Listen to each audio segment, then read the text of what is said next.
Je veux exprimer mon désir, celui de t'adorer, Jésus, t'adorer, t'adorer.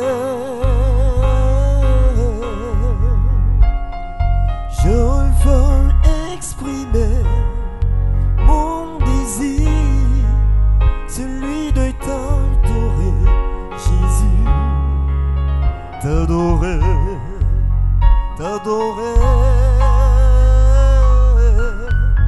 Comme un étendard, tu es, tu es, tu es, Seigneur,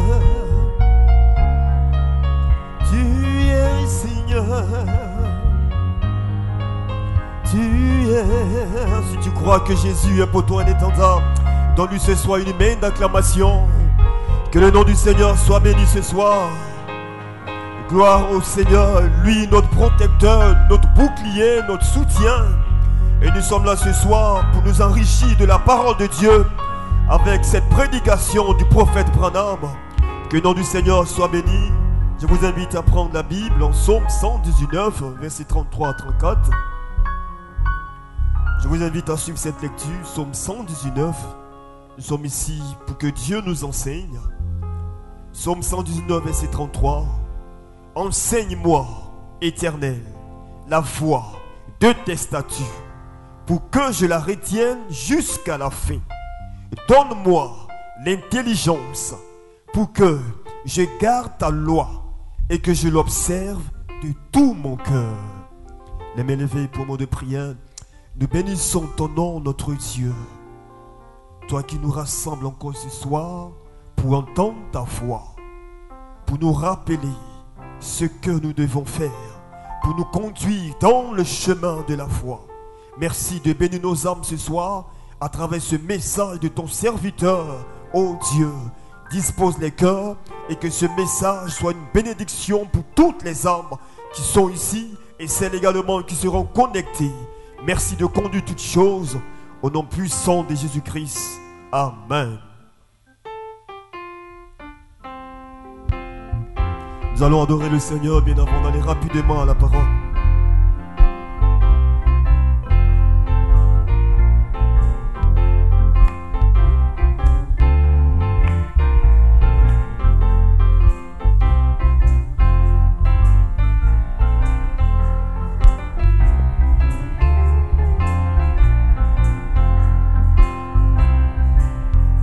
Ma richesse et ma gloire et ma félicité, oh Jésus, c'est de croire que tu m'as racheté, rempli de confiance en toi, divin sauveur. Je vis dans l'espérance et je marche sans peur. Oh, oh, oh, oh, et je marche sans peur. Oh, oh, oh. Ma richesse, ma et ma félicité, oh Jésus, c'est de croire que tu m'as racheté, rempli de confiance en toi, divin sauveur. Je vis dans l'espérance et je marche sans peur. Oh, oh, oh, oh, oh, oh, oh, et je marche sans peur. Oh, oh, oh, et je marche sans peur. Oh, oh, oh, oh, et je marche sans peur. Allons directement à la parole ce soir. Écoutons ce bon message du serviteur de Dieu, la semence de la discorde. Que Dieu vous bénisse. Soyons connectés, soyons en esprit.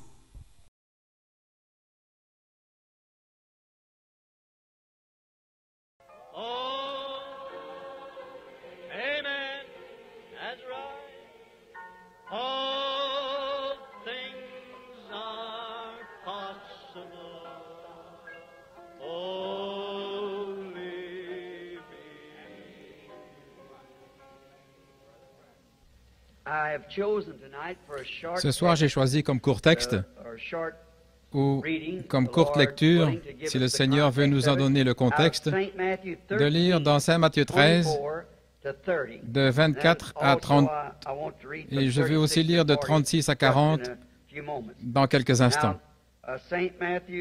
Donc, Saint Matthieu, chapitre 13, à partir du verset 24 du chapitre 13 de Saint Matthieu. Écoutez attentivement la lecture de la parole. Mes paroles failliront, mais les siennes ne failliront pas.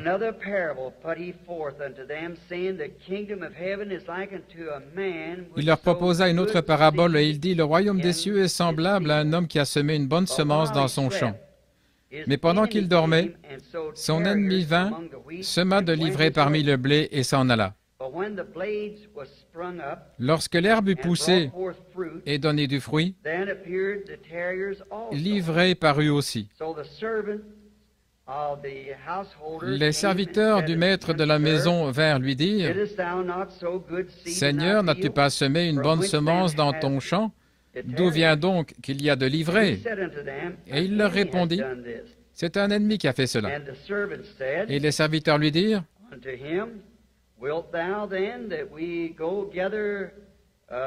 Veux-tu que nous allions l'arracher? » « Non, dit-il, de peur qu'en arrachant l'ivraie, vous ne déraciniez en même temps le blé.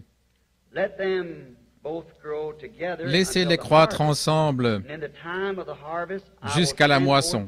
Et à l'époque de la moisson, j'enverrai les moissonneurs. Arrachez d'abord l'ivraie et liez-la en gerbes pour la brûler, mais amassez le blé dans le grenier. » Avez-vous remarqué?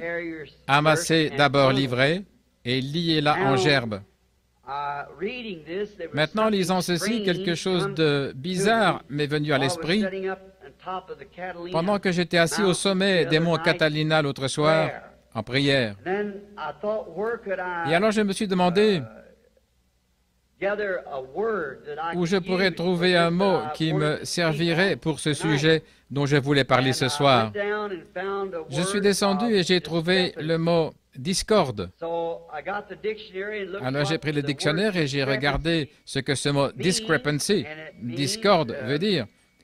Et il s'agit de semer la discorde ou être contraire. C'est ce que dit Webster. Semer de la discorde, quelque chose de différent, ou être contraire à ce qui existait auparavant. Alors j'ai pensé le texte de ce soir que je l'intitulerai « La semence de discorde ». Et j'ai confiance que le Seigneur bénira sa parole maintenant, alors que nous l'abordons. Et nous savons aussi qu'il a donné l'interprétation au verset 36 et jusqu'au verset 43, montrant comment cette semence est venue à maturité. Pendant que nous y sommes, lisons ça aussi, du verset 36 jusqu'au verset 43. Quand il eut renvoyé la foule, il entra dans la maison. Ses disciples s'approchèrent de lui et dirent, « Explique-nous la parabole de l'ivraie du champ. » Il répondit, « Celui qui sème la bonne semence, c'est le Fils de l'homme. Le champ, c'est le monde. La bonne semence, ce sont les fils du royaume, mais l'ivraie, ce sont les fils du malin. L'ennemi qui l'a semé, c'est le diable. La moisson, c'est la fin du monde. Les moissonneurs, ce sont les anges. Or, comme on arrache l'ivraie et qu'on la jette au feu, il en sera de même à la fin de ce monde. Le Fils de l'homme enverra ses anges et ils arracheront de son royaume tous les scandales et ceux qui commettent l'iniquité. Et ils les jetteront dans un feu, la fournaise ardente, et il y aura des gémissements, des pleurs et des grincements de dents. Alors les justes resplendiront comme le soleil dans le royaume de leur Père. Que celui qui a une oreille, qu'il entende. C'est Jésus qui donne lui-même l'interprétation de la parabole. C'est pourquoi nous en connaissons l'interprétation. Et maintenant, alors que nous approchons ceci, cette semence qui est semée et récoltée, voilà qu'il en donne interprétation. Et aussi, je crois que Jésus prononçait cette parabole en son jour, mais comme devant s'accomplir à la fin du monde ou à la fin de l'âge, c'est-à-dire en ce jour-ci. Et je crois que ce petit texte ce soir convient très bien à l'heure où nous vivons. En effet, Jésus a bien précisé ici que le rassemblement se ferait à la fin de ce monde, que c'est alors que la fin viendrait, que le blé serait rassemblé et que l'ivraie aussi serait rassemblée et brûlée, et que le blé serait emporté dans le royaume. Et je crois que c'était ça. Un autre passage de l'Écriture qui me porte à croire que c'est ça, je l'ai noté ici, c'est Matthieu 24, 24, où il est dit, en parlant de la semence de discorde, Jésus a dit que les deux seraient tellement proches que cela séduirait même les élus si c'était possible. Presque exactement les mêmes. Il y a un autre endroit dans l'Écriture où c'est écrit que la pluie tombe sur les justes et sur les injustes. Je me souviens de ma première expérience. Quand je me suis retrouvé parmi les pentecôtistes, j'étais à Mishawaka, dans l'Indiana. J'assistais à une grande convention dans une salle semblable à celle-ci, où ceux du Nord et du Sud s'étaient assemblés. À cette époque-là, à cause de la ségrégation, ils avaient dû se réunir là. C'étaient deux grandes associations de frères pentecôtistes. Je n'avais jamais entendu parler d'eux et je ne les avais jamais rencontrés auparavant. C'est là que pour la première fois, j'ai entendu parler en langue. Et au bout de la rangée à la convention, comme je n'étais pas un de leurs membres, j'étais simplement un jeune prédicateur baptiste, je me suis assis tout au fond. Et je me souviens, la première fois que j'ai entendu quelqu'un parler en langue, je ne savais même pas de quoi il s'agissait. Et alors, il y avait ces deux hommes qui étaient assis en avant. L'un d'eux parlait en langue et l'autre interprétait ce que l'homme avait dit. Eh bien, je me suis mis à étudier ma Bible sans relâche à ce moment-là. Et j'ai vu que c'était scripturaire. C'est exactement, selon les Écritures, ce que le Saint-Esprit ferait. Eh bien, peut-être le lendemain, cette nuit-là, j'avais le cœur tout remué. J'ai dormi dans un champ de maïs. Je n'avais pas assez d'argent pour me payer un lit, alors j'avais juste assez d'argent pour rentrer à la maison.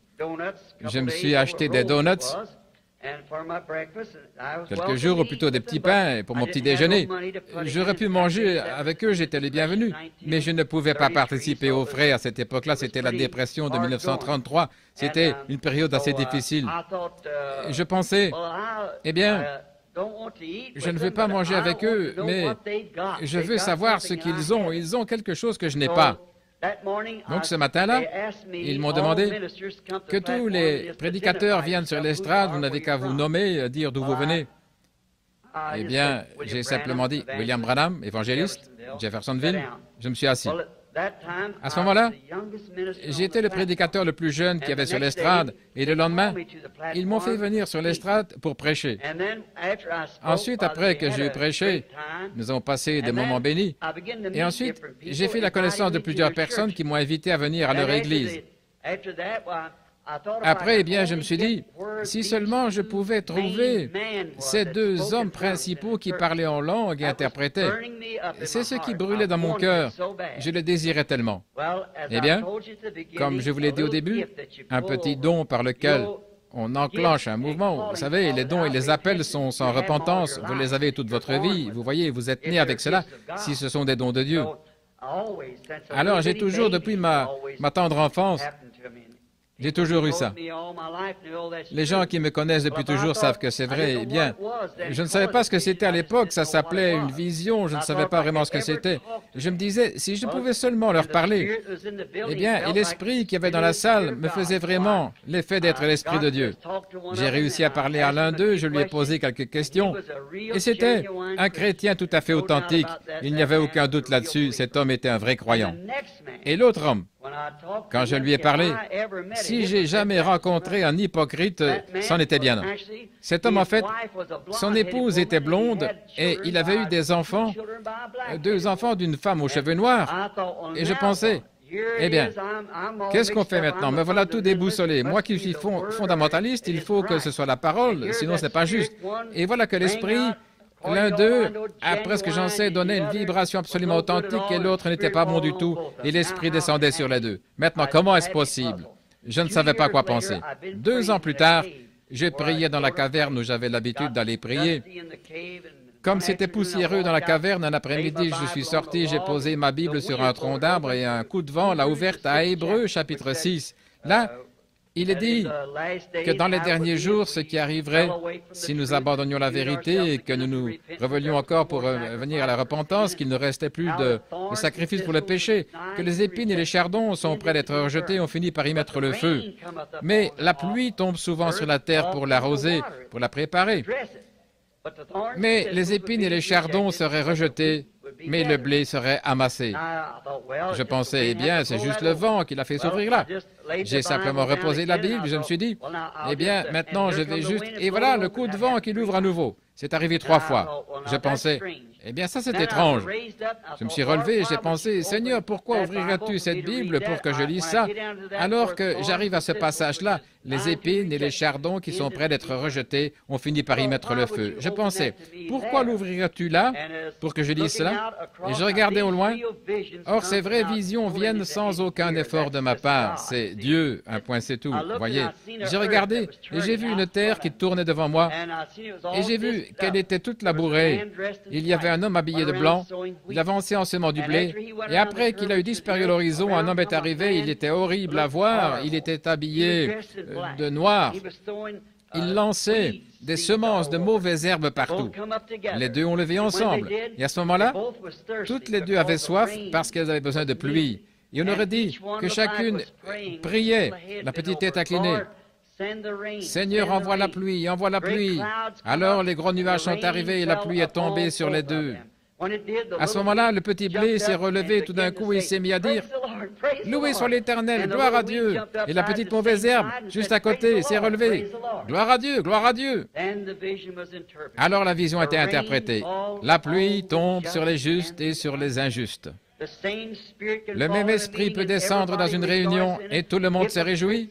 Les hypocrites, les chrétiens et tout le monde ensemble. C'est tout à fait exact. Mais qu'en est-il? C'est par leurs fruits qu'on les reconnaît. Voyez? C'est le seul moyen par lequel on ne pourra jamais les reconnaître. Alors vous voyez, puisque l'avoine sauvage ou le blé sauvage et le grain sauvage imitent parfois un grain authentique du pays, tellement proche que ça séduirait même les élus, je crois que nous vivons dans un âge où il convient tout particulièrement de prêcher sur ces choses et d'en parler. Remarquez au verset 41, là encore, les 2 sont très proches, tellement proches dans les derniers jours, qu'il ne pouvait pas compter sur telle ou telle église pour faire le tri, disons les méthodistes, les baptistes, les pentecôtistes, pour les séparer. Il a dit, il envoie ses anges pour les séparer. Un ange vient apporter la séparation, la ségrégation entre le juste et le faux. Et personne d'autre ne peut faire ça si ce n'est l'ange du Seigneur. C'est lui qui va dire lequel est juste et lequel est faux. Dieu a dit qu'il enverrait ses anges au dernier temps. Non pas des anges tout au long ici, mais des anges au dernier temps et qu'il rassemblerait. Nous savons que nous sommes maintenant à l'approche du temps de la moisson. Un ange, en fait, selon l'interprétation, c'est un messager. Et nous voyons qu'il y a 7 anges de 7 églises. Et maintenant, tout au long des âges de l'Église, remarquez, qui il a dit qui étaient les semeurs et aussi ce qu'était la semence. L'un d'eux, le semeur, c'était lui, le Fils de Dieu, qui est sorti semer la semence. Et un ennemi est venu après lui qui était le diable. Et il a semé la semence de discorde après que la bonne semence eut été semée. Maintenant, mes amis, cette chose-là s'est produite dans tous les âges depuis que le monde est monde. Exactement. Tout au long, depuis le commencement, c'est toujours la même chose qui s'est produite. Il a dit, la semence de Dieu, la parole de Dieu, Jésus a dit quelque part que la parole est une semence et chaque semence produira selon son espèce. Et maintenant, si le chrétien, les enfants de Dieu, les enfants du royaume sont devenus la semence de Dieu, alors il faut qu'ils soient la parole de Dieu. La parole de Dieu manifestée dans l'âge où ils vivent pour être la semence promise de cet âge-là. Dieu a donné sa parole au commencement et chaque âge a eu sa semence, son temps, ses promesses. Quand Noé est venu, il était la semence de Dieu, la parole de Dieu pour cet âge-là. Quand Moïse est venu, il ne pouvait pas venir avec le message de Noé, ça n'aurait pas marché, parce que c'était lui la semence de Dieu à ce moment-là. Ensuite, quand Christ est venu, il ne pouvait pas venir avec l'âge de Noé ou celui de Moïse. C'était son époque, celle où une vierge devait concevoir et mettre au monde un fils qui allait être le Messie. Nous avons vécu l'âge de Luther, l'âge de Wesley, l'âge méthodiste, tous les âges se sont succédés, l'âge pentecôtiste, et chaque âge reçoit une promesse de la parole. Et les gens de cet âge-là, qui manifestent cette parole promise, sont la semence de cet âge, selon ce que Jésus a dit ici même, ce sont les enfants du royaume. La manifestation du Saint-Esprit qui agit à travers ses enfants, ce sont les semences du royaume pour cet âge-là. Remarquez, l'ivraie, c'est lui, l'ennemi, Satan, qui a semé la discorde ou la semence de discorde. C'est lui qui s'est rendu coupable d'avoir fait cette chose horrible. Satan l'a semé, sa semence, dès le commencement, au moment où Dieu a placé sa première moisson d'êtres humains sur la terre. Adam, bien sûr, il savait déjà qu'il y avait une connaissance de la vérité et du bien et du mal, mais il n'en était pas encore arrivé là. Mais nous voyons que Dieu a donné à ses enfants sa parole pour qu'elle soit leur défense. Nous n'avons aucune autre défense que la parole de Dieu. C'est notre défense. Il n'y a aucune bombe, aucun abri, aucune retraite, ni Arizona, ni Californie, ni où que ce soit. Nous n'avons qu'une seule défense, et c'est la parole. Et la parole a été faite chair et elle a habité parmi nous. C'est Jésus-Christ. Il est notre seule défense. En étant en lui, nous sommes en sécurité. Le péché n'est même pas imputé à un véritable croyant. Le saviez-vous? Celui qui est né de Dieu ne commet pas le péché. Il ne peut pas pécher. Voyez? Ça ne lui est même pas imputé. David a dit, heureux l'homme à qui Dieu n'impute pas son péché. Quand vous êtes en Christ, vous n'avez aucun désir de péché. L'adorateur étant une fois purifié, n'a plus aucune conscience de son péché. Vous n'avez pas le désir. Or, aux yeux du monde, vous êtes peut-être un pécheur, mais aux yeux de Dieu, vous n'en êtes pas un parce que vous êtes en Christ. Comment pouvez-vous être un pécheur alors que vous êtes dans celui qui est sans péché et que Dieu ne voit que celui en qui vous êtes? Maintenant, ce temps de la moisson, au commencement, quand Dieu a semé sa semence sur la terre et qu'il l'a placée dans le cœur de ses enfants, de sa famille, de garder cette parole, c'était leur seule défense. Garder cette parole. Et l'ennemi est entré, il a enfoncé cette barrière en semant la semence des discordes, quelque chose de contraire à la parole de Dieu. Si c'était de la discorde au commencement, ça l'est encore. Tout ce qui ajoutera quoi que ce soit à la parole de Dieu, c'est toujours la semence de discorde. Peu importe quelle en est la source, que cela vienne d'une organisation, que ce soit de sources militaires, que cela vienne de puissance politique, tout ce qui est contraire à la parole de Dieu, c'est la semence de discorde. Quand un homme est là à dire qu'il est prédicateur de l'Évangile et qu'il déclare que les jours des miracles sont passés, c'est la semence de discorde. Quand un homme est à dire qu'il est ministre, pasteur d'une église quelque part, et qu'il ne croit pas que Jésus-Christ est le même dans les moindres détails, à l'exception du corps physique, le même hier, aujourd'hui et pour toujours, ça, c'est la semence de discorde. Quand il déclare que les miracles et l'âge apostolique, c'est du passé, c'est une semence de discorde. Quand elles disent la guérison divine, ça n'existe pas, c'est une semence de discorde. Et le monde en est rempli. Ça ne laisse pas de place au blé, ça l'étouffe. Nous constatons que le premier qui a semé la semence de discorde, il a été étiqueté comme étant le diable. Et nous savons que c'est bien ça dans Genèse 1. Maintenant, nous voyons ici, dans le livre de Matthieu au chapitre 13, Jésus étiquette encore tout ce qui est en désaccord avec sa parole comme étant du diable. Et en cette année 1956, tout ce qui sème la discorde, quelque chose de contraire à la parole écrite de Dieu ou qui en donne une interprétation personnelle, c'est la semence de discorde. Dieu n'honorera pas cela, il ne le peut pas, ça ne se mélangera pas, non, c'est comme la semence de moutarde, elle se mélangera avec rien d'autre, vous ne pouvez pas l'hybrider, il faut que ce soit l'authentique, la semence de discorde. Maintenant nous voyons, quand Dieu a semé sa semence dans le jardin d'Éden, nous voyons qu'elle a produit un Abel, mais quand Satan a semé sa semence de discorde, elle a produit un Caïn. L'une a produit un juste, l'autre a produit un injuste. Parce que Ève a écouté la parole de la discorde, quelque chose de contraire à la parole de Dieu, et c'est là que le ballon du péché a commencé à rouler, et depuis ce jour-là, il n'a cessé de rouler. Et nous n'arriverons jamais à nous en débarrasser complètement tant que les anges ne seront pas venus faire la séparation, alors Dieu emportera ses enfants dans le royaume, et l'ivraie sera brûlée. Remarquez ces deux vignes. Si seulement nous pouvions passer plus de temps sur ce sujet, mais nous allons seulement voir les grandes lignes pour pouvoir prier pour les malades dans quelques minutes. Remarquez, leurs semences ont poussé ensemble, exactement comme Dieu l'a dit ici au chapitre 13 de notre texte de ce soir dans Matthieu.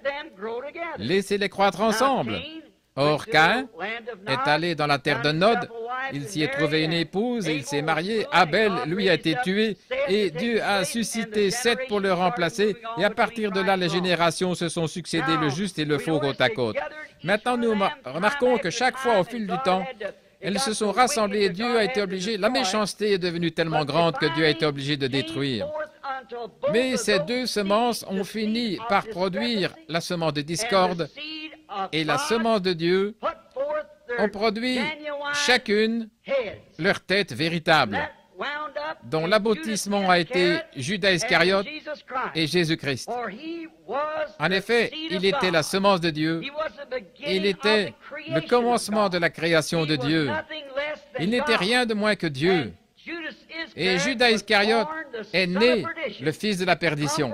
Il est venu de l'enfer, il est retourné en enfer.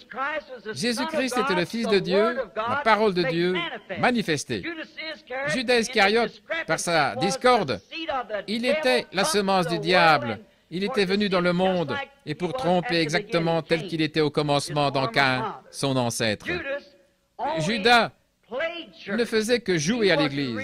Il n'était pas vraiment sincère, il n'avait pas réellement la foi, il n'aurait jamais trahi Jésus. Mais vous voyez, il a semé cette semence de discorde.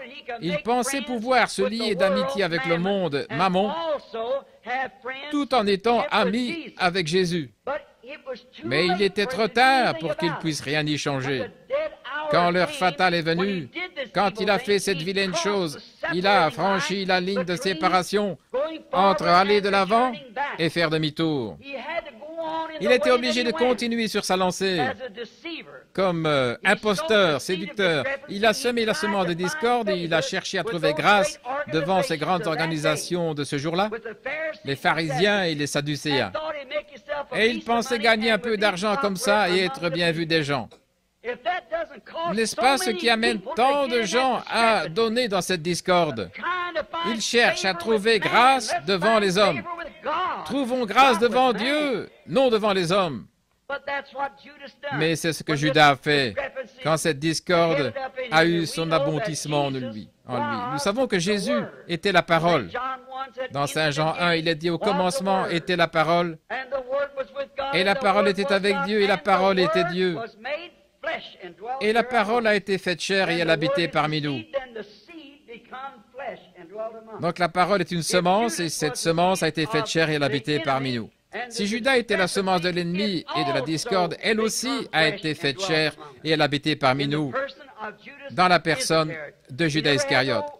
Il n'a jamais eu la vraie foi. Il avait ce qu'il pensait être la foi. On peut avoir la foi et aussi avoir une soi-disant foi et une véritable foi de Dieu, croire en Dieu, et Dieu est la parole. Elle n'y ajoutera jamais rien. La Bible nous dit que si nous y ajoutons une seule parole ou en retranchons une parole, notre part sera retranchée du livre de vie. Apocalypse 22, 18, à la fin, au dernier chapitre. Au tout début, dans le premier livre de la Bible, Dieu leur a dit de ne pas en transgresser une seule parole, qu'il faut garder chaque parole. Ils devaient vivre de cette parole.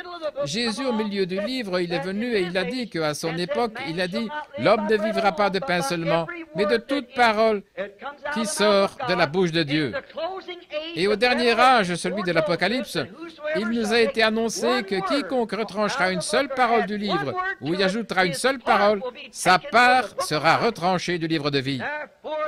C'est pourquoi il ne doit rien y avoir de douteux, mais seulement une parole de Dieu véritable sans mélange. Ce sont là les fils de Dieu, les filles de Dieu, qui ne sont pas nés par la volonté de l'homme, ni par une poignée de main ou une forme quelconque de baptême, mais qui sont nés de l'Esprit de Dieu par le Saint-Esprit et à travers lesquels la parole de Dieu se manifeste. Voilà l'authentique semence de Dieu. L'ennemi se joint à l'Église et il devient très orthodoxe dans un credo ou quelque chose comme ça. Mais ce n'est pas, c'est de la discorde. Tout ce qui interfère avec cette lignée de vérité authentique qu'est la parole de Dieu. Et comment savoir? Nous disons, eh bien, avez-vous le droit de l'interpréter? Non, monsieur, aucun homme n'a le droit d'interpréter la parole de Dieu. Il est son propre interprète. Il fait une promesse, ensuite il l'accomplit, c'est ça l'interprétation. Une fois qu'il a fait la promesse, il l'accomplit. Et ça, c'est l'interprétation. Tout ce qui est contraire à la parole de Dieu, c'est de la discorde, absolument. Maintenant, comme je le disais, Judas n'avait pas une véritable foi. Il avait une fausse foi. Il avait une foi qui faisait qu'il pensait que c'était le Fils de Dieu. Mais il ne le savait pas que c'était le Fils de Dieu. Il n'aurait pas fait ça. Et un homme qui accepte de faire des compromis sur la vérité de la parole de Dieu, il a une foi, soi-disant. Un véritable serviteur de Dieu s'accrochera à cette parole. L'autre soir, un certain ministre de l'Arizona, d'une école fameuse dans la ville ici, il est venu me voir et il m'a dit « Je voudrais vous corriger sur quelque chose. Au moment qui vous conviendra, j'ai dit « Le moment ne pourrait pas mieux convenir. Venez donc. » Donc il est venu, il a dit « Monsieur Branham, je crois que vous êtes sincère et honnête, mais vous essayez de présenter au monde une doctrine apostolique. » Et il a dit, l'âge apostolique a pris fin avec les apôtres. J'ai dit, la première question que j'aimerais vous poser, mon frère, croyez-vous que chaque parole de Dieu est inspirée? Oui, monsieur, certainement je le crois. J'ai dit, dans ce cas, pourriez-vous, s'il vous plaît, me montrer dans la parole où l'âge apostolique a pris fin?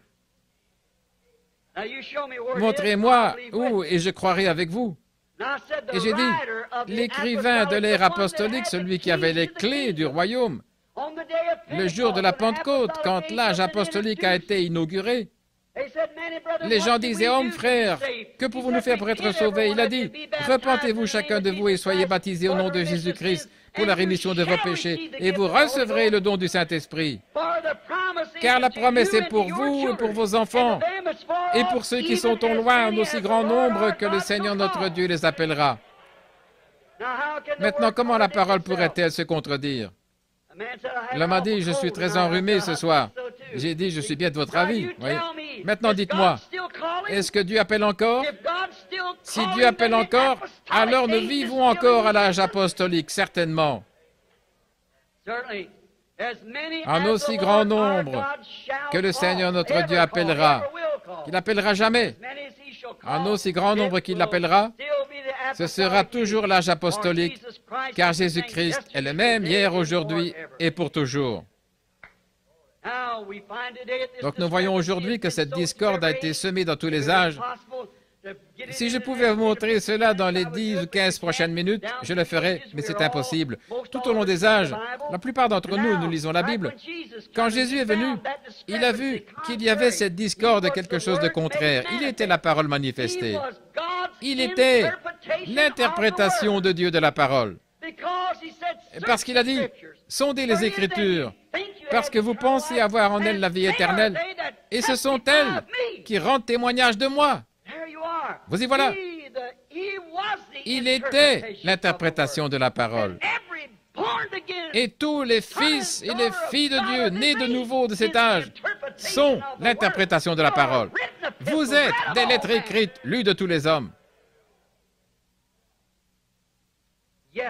Oui, remarquez, il a dit, c'est en vain qu'il m'adore, en enseignant la discorde comme doctrine. C'est en vain qu'il m'adore, en enseignant comme doctrine la discorde des doctrines d'hommes, des credos d'hommes, en enseignant que ces choses sont la parole de Dieu alors qu'elles n'ont rien à voir avec la parole de Dieu. Regardez, chaque âge a produit ce genre de récolte. Tous les âges l'ont fait, et le nôtre ne fait pas d'exception.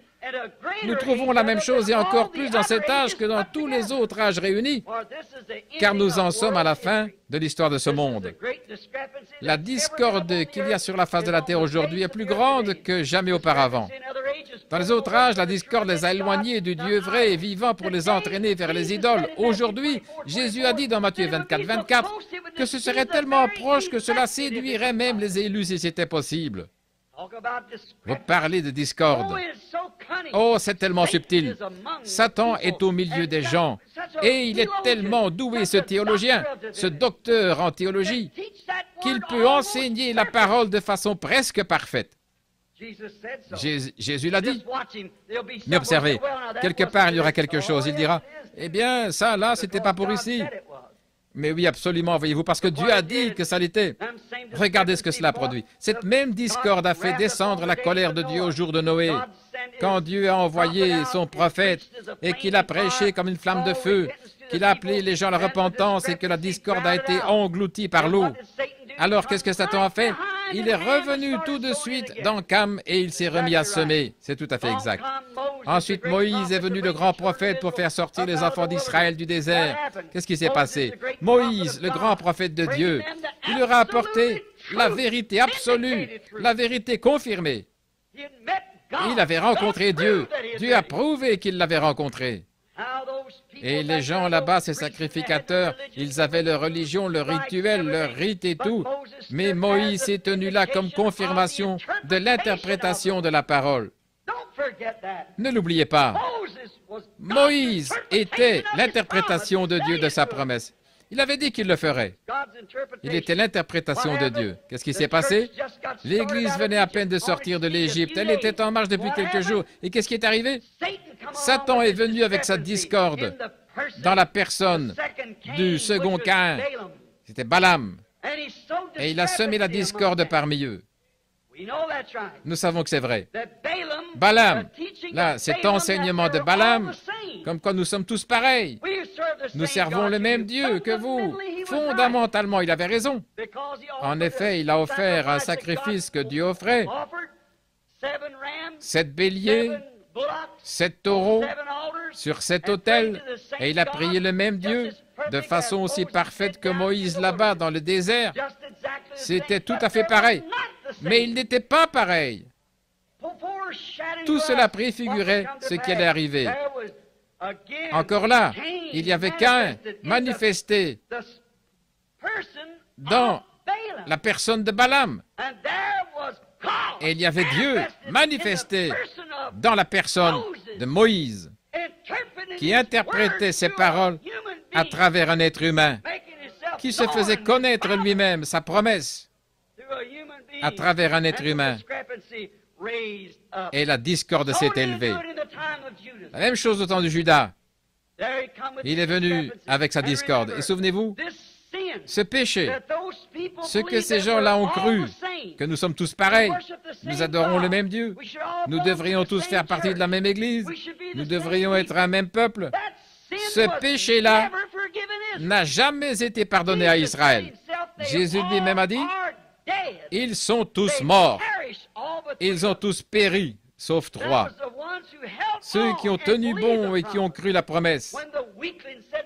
Quand les faiblards ont dit « Nous ne pouvons pas nous emparer de ce pays-là, nous avons affaire à une trop forte partie. » Et tout, Caleb et Josué ont fait taire le peuple. Ils ont dit « Nous sommes plus que capables de nous en emparer, parce que Dieu nous l'a promis. Quelle que soit l'opposition, ça m'est égal. Et nous pouvons encore prêcher la guérison divine et le baptême du Saint-Esprit, encore avoir la puissance de Dieu pour nous détacher des choses du monde. Dieu l'a dit. L'âge apostolique n'a jamais pris fin et il ne cessera pas. Il continue. Donc nous trouvons ce même vieux semeur de discorde. Et souvenez-vous, ce péché n'a jamais été pardonné. Maintenant, frère, s'il n'a jamais été pardonné à cette époque-là, qu'en est-il de maintenant? Alors que la réelle semence de tous les âges est en train de se rassembler. Remarquez cette grande chose que Balaam a faite. Elle a continué pour finalement aboutir à la venue de Judas Iscariote et de Jésus. Qu'est-ce que c'était? Judas et Jésus étaient une image très exacte de Caïn et Abel. En effet, comme Judas était religieux, Caïn était aussi religieux. Caïn a construit un autel. Il a offert un sacrifice. Il a adoré Dieu. Il l'a fait avec autant de sincérité que l'autre. Mais voyez-vous, il n'avait pas la révélation de ce qu'était la parole. Il pensait que c'était Adam et Ève qui avaient mangé des pommes ou des fruits. Et Abel, par révélation, il savait que c'était faux. C'était à cause du sang qu'ils étaient sortis. Alors il a offert un agneau. Et Dieu a témoigné de ce que son offrande était juste. Alors il est devenu jaloux et il a essayé de tuer son frère. Et comme il a tué son frère sur le même autel que celui sur lequel son sacrifice était mort, l'agneau était mort sur l'autel. C'est la même chose pour Judas Iscariote qui a trahi Jésus-Christ sur l'autel de Dieu et l'a tué, tout comme Caïn avait tué Abel. En effet, Caïn était la semence de discorde. Même chose pour Balaam, le prophète mercenaire, un homme qui aurait dû avoir plus de bon sens. Dieu l'a mis en garde par des signes et des prodiges, même qu'une mule lui a parlé en langues inconnues. Et malgré tout ça, il a continué quand même. Il était né pour être un semeur de discorde.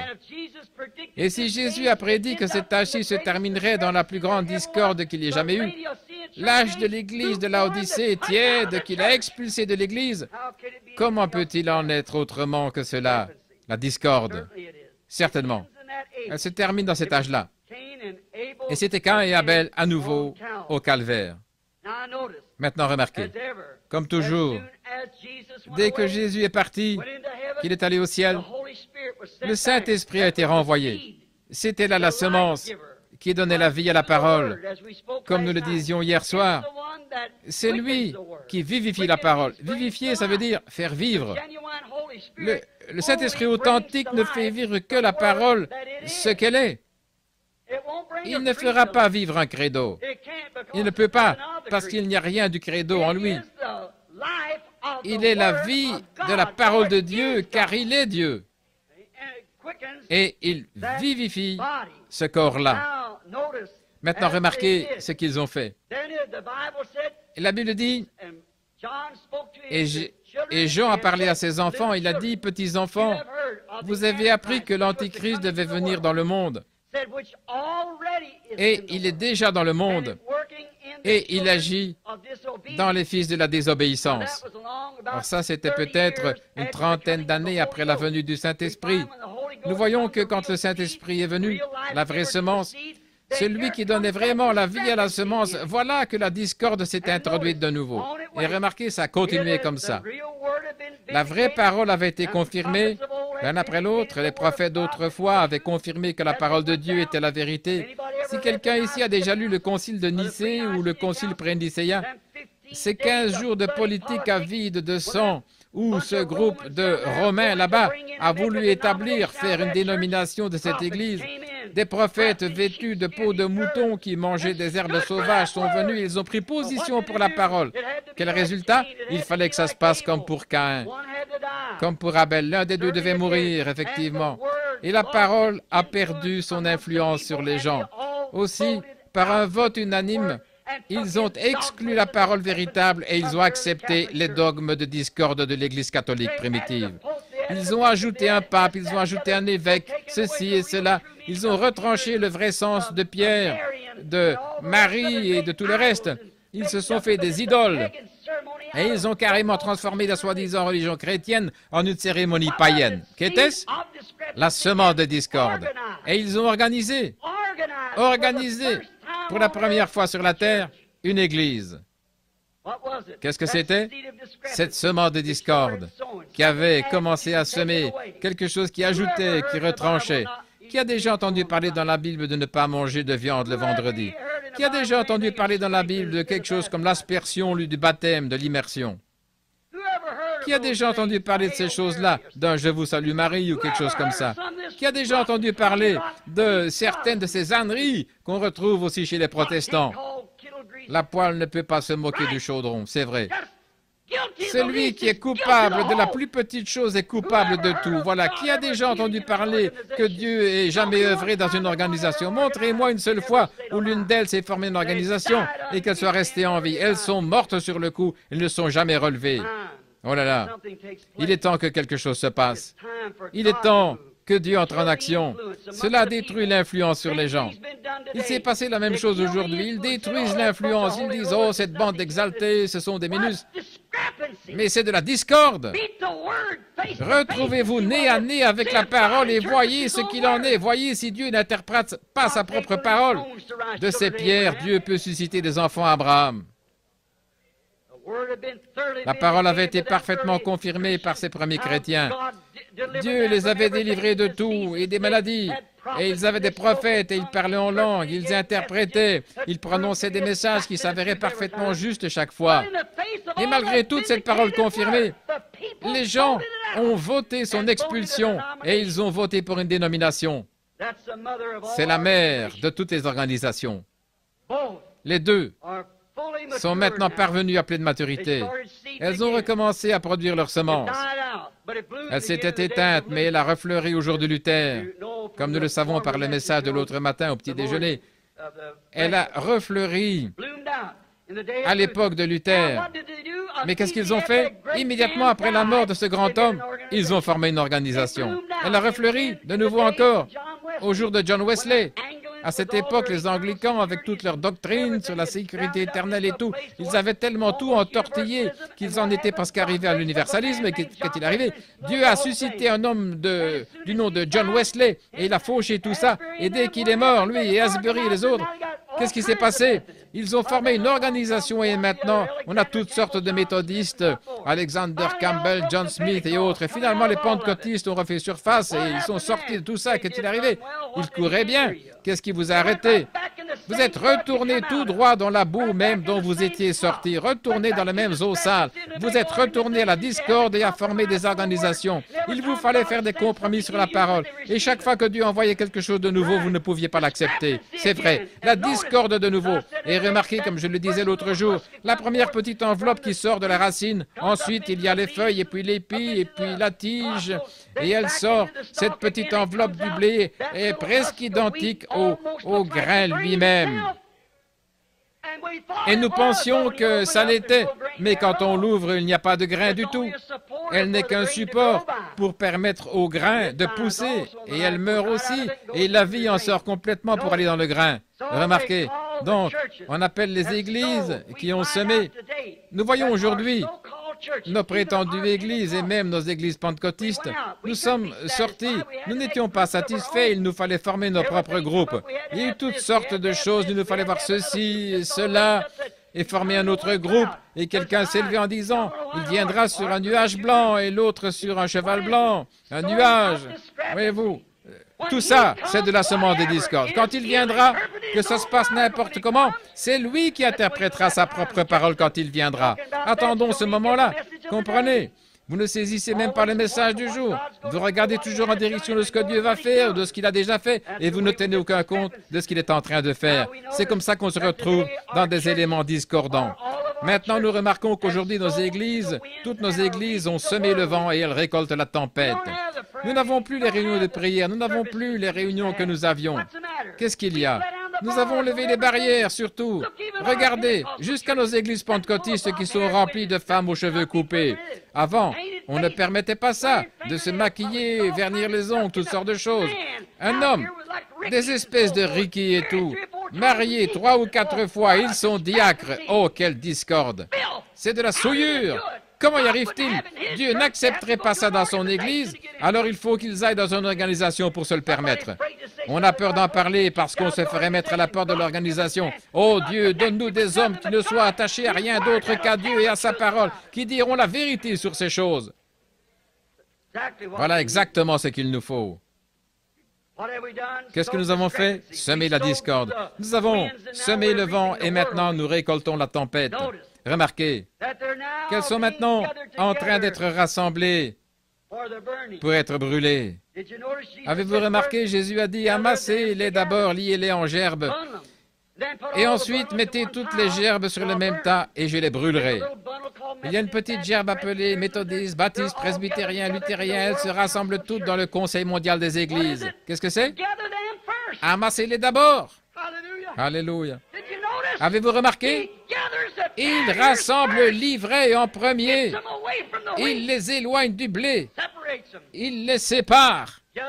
Rassemblez-les et brûlez-les.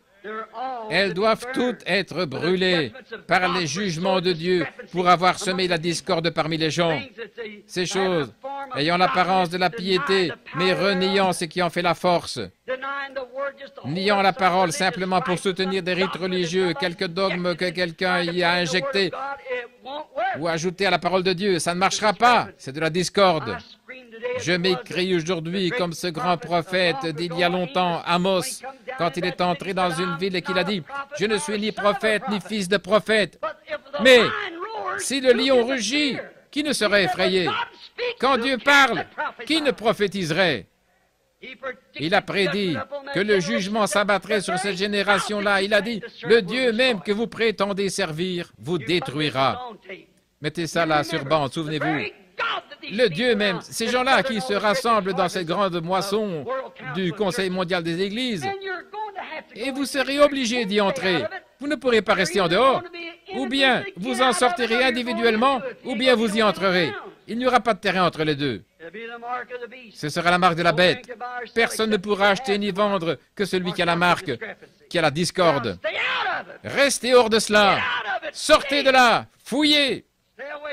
Tenez-vous-en éloignés.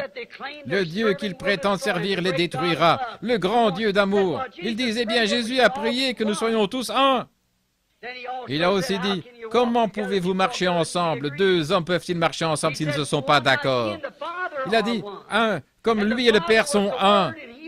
Le Père était la parole, lui était la parole manifestée. Il était un avec le Père, parce qu'il était la manifestation de la parole promise de Dieu. Et c'est la même chose aujourd'hui ou dans n'importe quel jour. Oui, monsieur. Le Dieu, il est un. Il veut que nous soyons un. Comment ceci peut-il être un alors que celui-ci nie la naissance virginale et que celui-là nie la guérison divine, ceci, cela? Ils sont tous dans un méli-mélo pareil. Certains d'entre eux ne croient même pas en Dieu, ne croient pas qu'il était le Fils de Dieu, ou que c'était le fils de Joseph, appelé le Fils de Dieu. Le frère jumeau des luthériens, les Zwingli, ils croient qu'il n'était absolument rien d'autre qu'un brave homme. La science chrétienne déclare qu'il était un prophète, rien qu'un homme comme les autres, qui n'était pas divin. Voyons, s'il n'était pas divin, c'est le plus grand imposteur que la terre ait jamais porté. Il était Dieu ou il n'était rien. Il était divin. Il était la divinité elle-même, faite chair parmi nous. Dans la personne du Fils de Dieu, certainement. Voilà ce qu'il était. Maintenant, nous voyons que la discorde est entrée. Nous savons qu'elle est là. Personne ne peut le nier. Oh là là. Remarquez bien. Il détruira ce groupe qui prétend servir Dieu. Observez bien. Dieu a planté sa semence. Je termine parce que c'est le moment de former la ligne de prière. Dieu a planté sa semence et sa semence c'est Christ. Je vais prêcher là-dessus un soir dans quelque temps.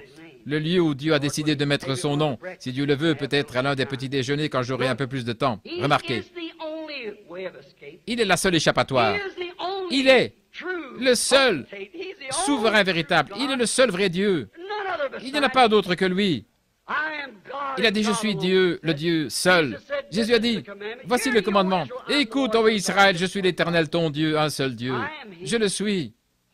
Pourquoi en attendez-vous un autre? Un autre viendra. Je viens au nom de mon Père et vous ne me recevez pas. Mais un autre viendra en son propre nom et vous le recevrez. Et ils l'ont fait à Nicée. Êtes-vous chrétien? Je suis baptiste. Êtes-vous chrétien? Pentecôtiste. Êtes-vous chrétien? Méthodiste. Un autre nom. Mais pour ce qui est de ce nom-là, de Jésus-Christ, ils s'en éloignent le plus possible. Ils ne veulent rien avoir à faire avec lui, car il est la parole.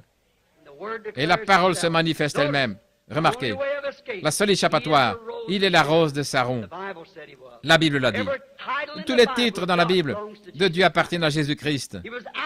Il était l'alpha, l'oméga, le commencement et la fin, celui qui était, qui est, qui vient, la racine et la postérité de David, à la fois la racine et la postérité, l'étoile du matin, la rose de Saron, le lys de la vallée, l'alpha, l'oméga, le Père, le Fils, le Saint-Esprit, tout cela en Jésus-Christ. Il était la pleine manifestation de Jéhovah Dieu qui a été fait chair pour habiter parmi nous. Voilà exactement ce qu'il était. Il était la rose de Saron. Qu'est-ce qu'on a fait la rose de Saron? On l'a écrasée, on l'a broyée pour en faire sortir le parfum. Une rose magnifique doit être écrasée complètement pour qu'on puisse recueillir le parfum de cette rose. Et c'était une vie magnifique que celle-là, qu'il n'y a jamais eu une vie vécue comme celle-là, mais elle a dû être écrasée au calvaire. Voyons, on prenait l'onction de la rose de Saron et on la mettait sur Aaron. Il fallait qu'il soit loin de cela pour pouvoir entrer dans la présence de l'Éternel dans le lieu saint, au-dedans du voile saint. Il fallait qu'il soit loin de la rose de Saron pour pouvoir aller faire l'aspersion du propitiatoire tous les ans. Et cette onction devait être sur lui, une odeur agréable à l'Éternel alors qu'il portait le sang de l'agneau devant lui, après avoir été aussi aspergé de cet agneau. Et avec des grenades et des clochettes sur le tour de ses vêtements, il devait marcher à une certaine cadence faisant Saint, Saint, Saint à l'Éternel. Remarquez, il est cette rose de Saron, cette odeur agréable, l'onction qui est sur son peuple.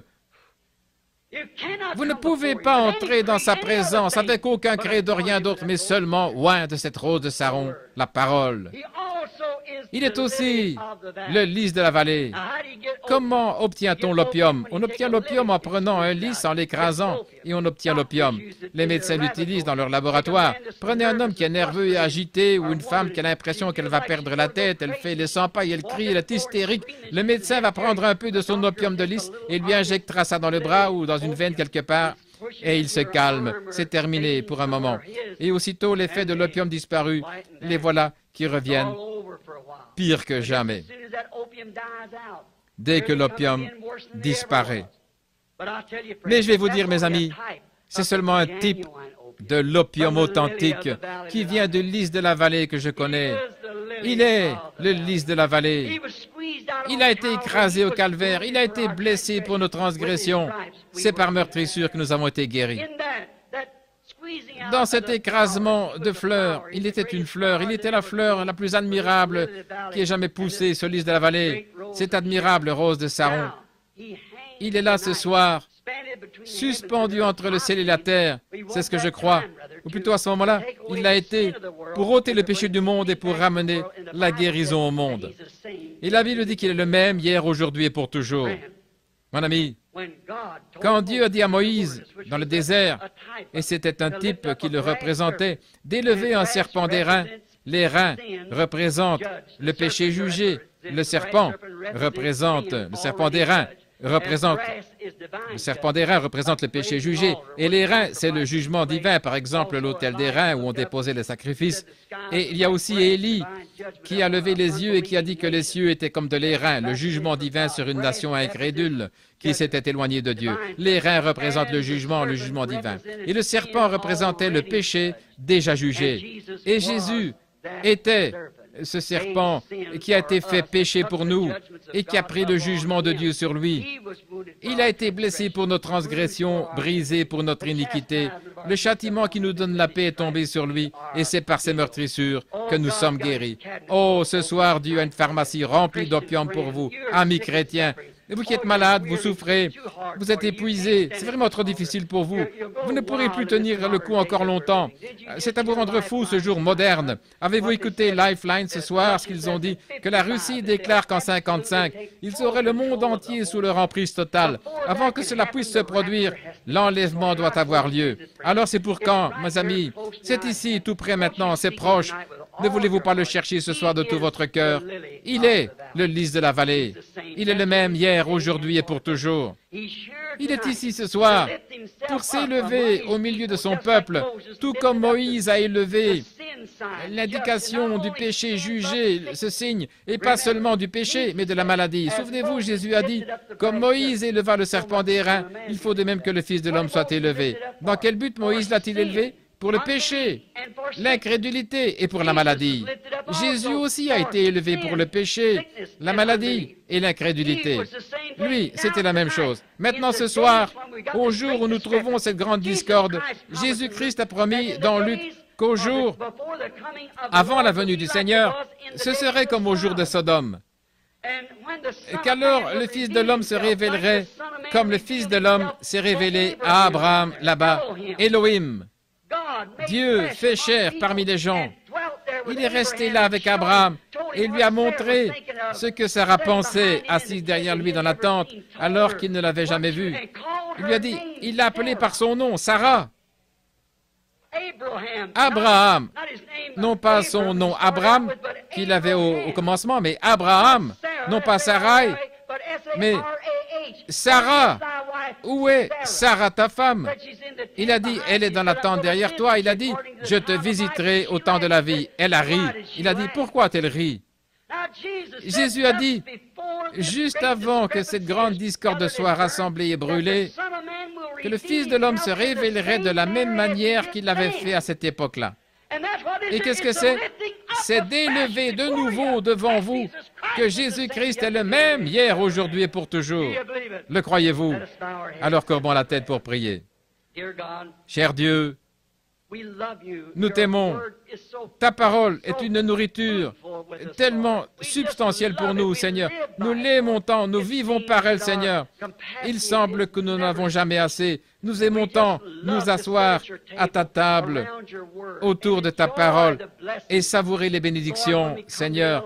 Quand nous nous réunissons comme ceci, des frères et des sœurs qui ont été rachetés par le sang, par le Fils de Dieu, qui ont été acquis par ton sang. Et nous sommes venus ici ce soir, Seigneur.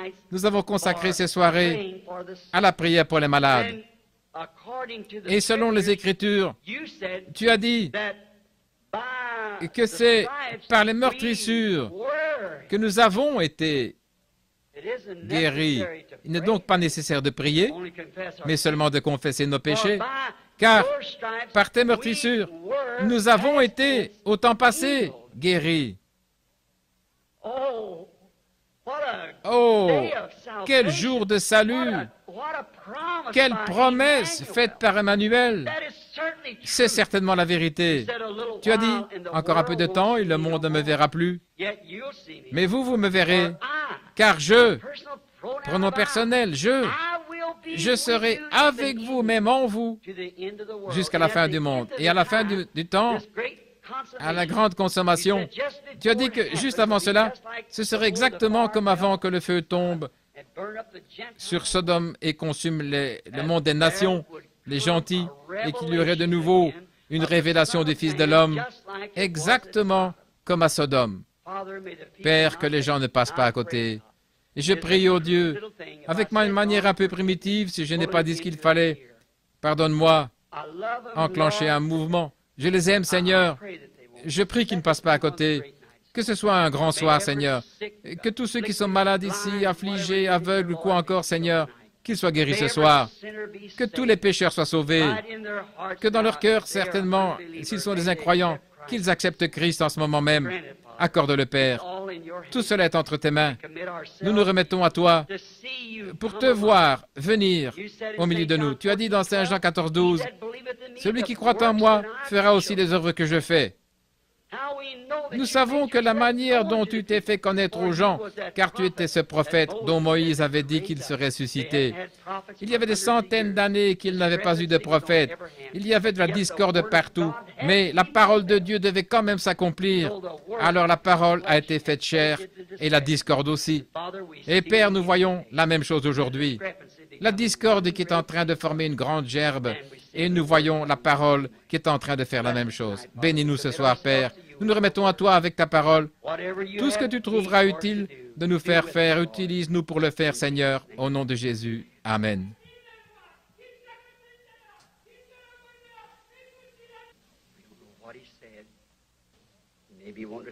Soyez respectueux, ne sont pas ce qu'il a dit. Il peut peut-être quelque chose à nous dire, soyez très respectueux.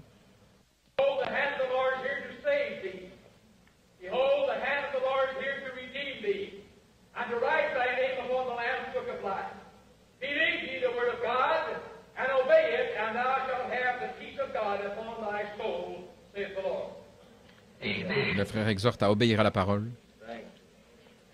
Amen. Avez-vous déjà lu dans les Écritures où il est raconté que l'ennemi avait venir? Ils étaient tous rassemblés. L'ennemi était en très grand nombre et l'Esprit de Dieu est descendu sur un homme.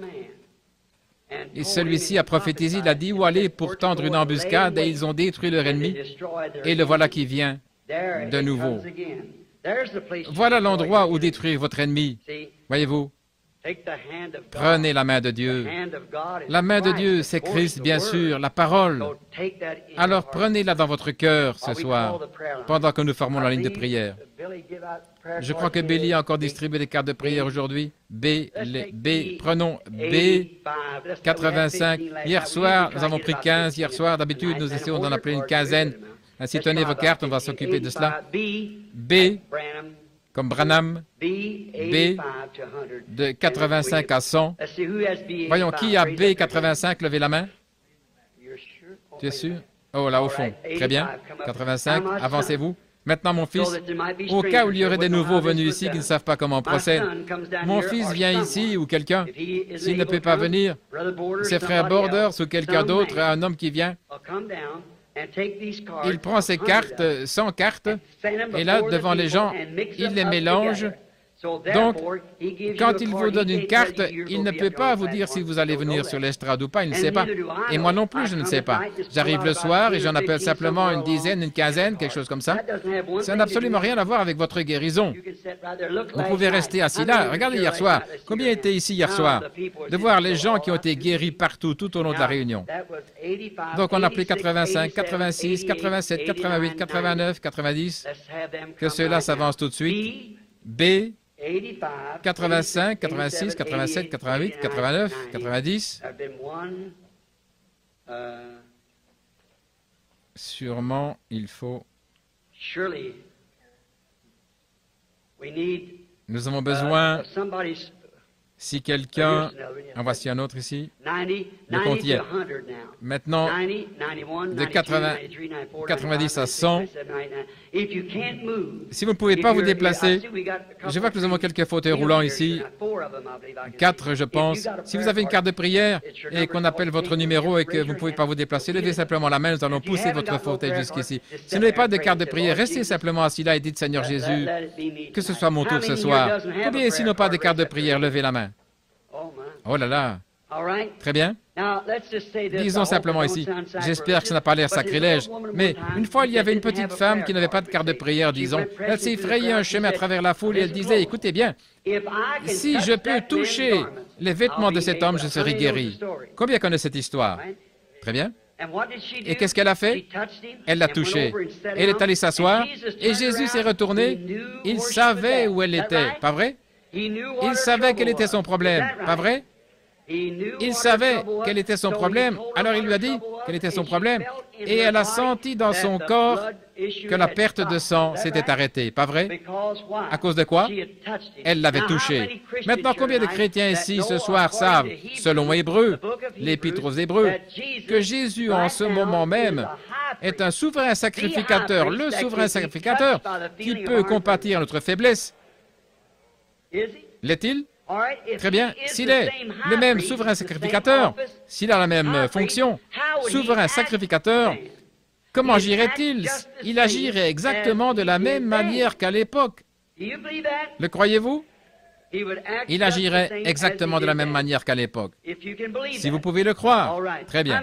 Combien le croient? Levez la main et dites, je le crois réellement. Très bien. Avant qu'il forme la ligne de prière, faisons une ligne de prière dans l'auditoire. Je sais qu'il est ici. Je sens sa présence. Je sais qu'il est ici. Venez.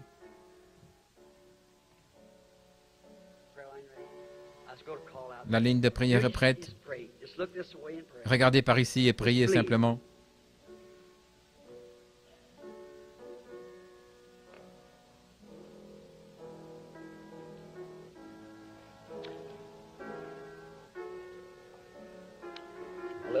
Une petite dame est assise ici, elle me regarde fixement, là, à côté d'une dame qui porte des lunettes.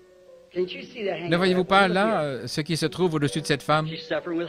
Elle souffre du cœur. Vous croyez que Dieu va vous guérir? Si oui, levez la main. C'était bien votre problème, c'est vrai. Maintenant, si c'était votre problème, levez la main pour que les gens puissent voir. Levez la main comme ça. Maintenant, vous ne l'avez plus. Votre foi vous a guéri. Il est le même hier, aujourd'hui et pour toujours. Oh, il y a de la discorde, mais Jésus-Christ est le même hier, aujourd'hui et pour toujours. Maintenant, continuez simplement à prier, voyez-vous. Il n'est pas besoin d'être sur l'estrade. Maintenant, voici une dame. Pour autant que je sache, je ne l'ai jamais vue de ma vie. C'est une femme debout ici. Vous avez une carte de prière. Vous ne saviez pas si vous alliez être appelé ou pas. Quelqu'un vous a simplement donné une carte de prière. On a appelé votre numéro, alors vous êtes avancé. C'est pas vrai? Et je n'ai aucun moyen de savoir ce que vous êtes, qui vous êtes, d'où vous venez, ce que vous voulez. Rien de tout ça. Je ne suis qu'un homme. Et vous, la femme, c'est exact. Le même tableau s'est présenté dans la Bible un jour, Saint Jean chapitre 4. Maintenant, vous direz, qu'est-ce que vous avez fait, frère Branham, tout à l'heure, il y a un instant? J'ai simplement enclenché ce petit mouvement, voyez-vous? Moi, je ne sais pas, voyez? C'est lui qui doit le faire. Moi, je ne sais pas. Et cette femme dans l'auditoire tout à l'heure, je n'avais jamais vu cette femme de ma vie. Elle est une parfaite inconnue. Je crois bien qu'il s'agissait d'une femme. Qui est la personne qui vient d'être guérie? Sommes-nous des étrangers l'un à l'autre? Si c'est vrai, faites signe de la main. Je n'avais jamais vu cette femme, mais elle était assise là, en train de croire. Elle a touché quelque chose, n'est-ce pas? Ça ne n'avancerait à rien de me toucher moi. Mais maintenant, ne voyez-vous pas que la Bible est très précisément la parole de Dieu? Il est le même hier, aujourd'hui et pour toujours. Nous devenons des tabernacles du Saint-Esprit, qui est Christ. Voyez, voilà la vraie semence. À ce moment-là, si ce vrai Saint-Esprit entre dans la vraie semence de la parole, il ne faut pas en prendre seulement une partie, parce que le diable utilise cela. Il faut que vous preniez tout. Voyez-vous, chaque parole, en effet, il n'est pas dû à moitié, il est dû entièrement. Et voilà ce qui arrive. Maintenant, voici une femme, je ne l'ai jamais vue. Une fois, Jésus a trouvé une femme comme celle-ci. Peut-être qu'elle n'était pas dans le même état, je ne sais pas. Il était assis à un puits. Il fallait qu'il descende en Samarie. Et nous voyons que la Samarie était au bas de la colline. Ou plutôt, en allant à Jéricho, il est passé par la Samarie. Et il est arrivé dans une ville appelée Sychar. Il s'est assis au bord du puits et il a envoyé ses disciples acheter des vivres. Combien y a-t-il de races de gens dans le monde? 3.